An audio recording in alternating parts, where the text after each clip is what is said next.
Salut les bouseux!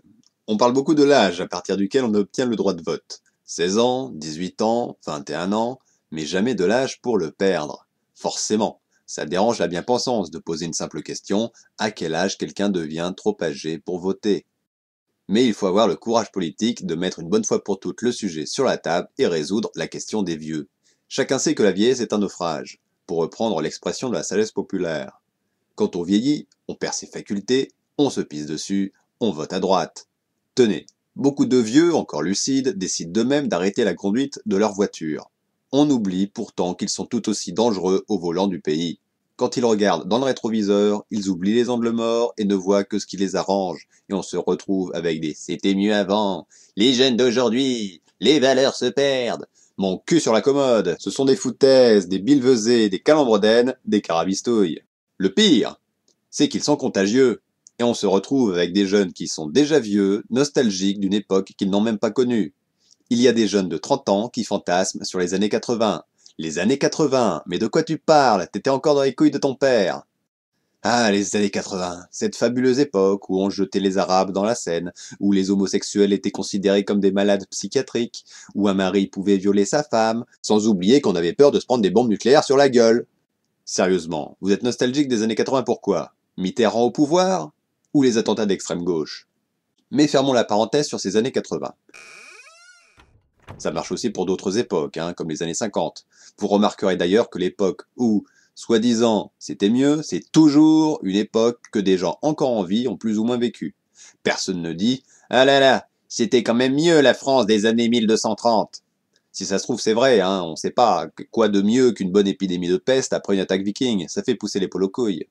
Bon, après, bizarrement, quand on dit « Ah, c'était mieux la France en 1789 quand la gauche coupait la tête des privilégiés ».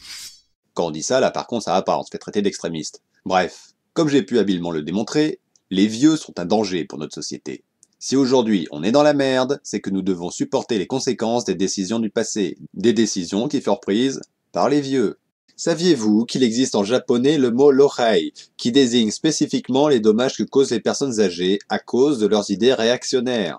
Comment la France peut-elle survivre sans un mot pour désigner ce concept? Si ce n'est, évidemment, le vieux-conisme.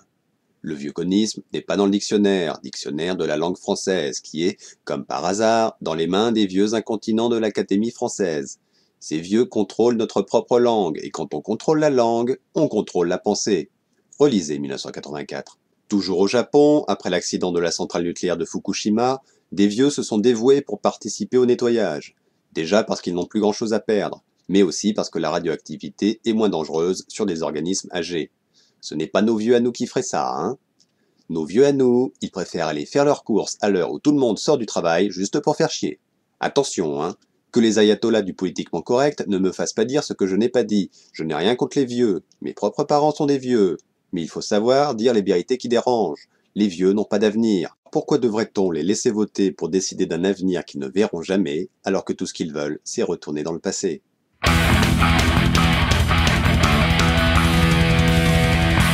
Je crois que nous avons un appel d'un auditeur, ou d'une auditrice d'ailleurs. Oui, allô? Oui, bonjour madame. Bonjour, c'est Madame Pochet à l'appareil. Bonjour madame. Émilienne. Bonjour madame Pochet. Bonjour. Désirez-vous réagir à l'émission, madame? Oui, c'est pour un rendez-vous. Mais je ne fais pas de rendez-vous avec mes auditrices, madame, à moins qu'elles soient vraiment très gentilles. Mais pourquoi voulez-vous un rendez-vous, madame? Oui. Pourquoi voulez-vous un rendez-vous? C'est pour mon mari, pour son Viagra. Ah, je vois, je crois que vous êtes trompée de numéro, madame, je ne suis pas votre médecin. Oui. Non, c'est un faux numéro. Oui. Bon, allez, on coupe. C'était laborieux. Mais je crois que nous pouvons tirer une leçon de cette mésaventure totalement indépendante de ma volonté. Voilà ce que c'est, les vieux. Sur le prétexte qu'ils n'ont plus de temps devant eux, il faut qu'ils en fassent perdre aux autres. Voilà une bien belle leçon de vie.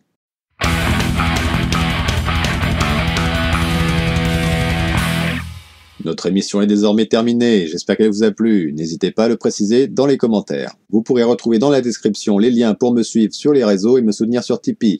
On se retrouve dans quelques jours pour la prochaine émission chaque dimanche et mercredi midi. Allez, salut les bouseux!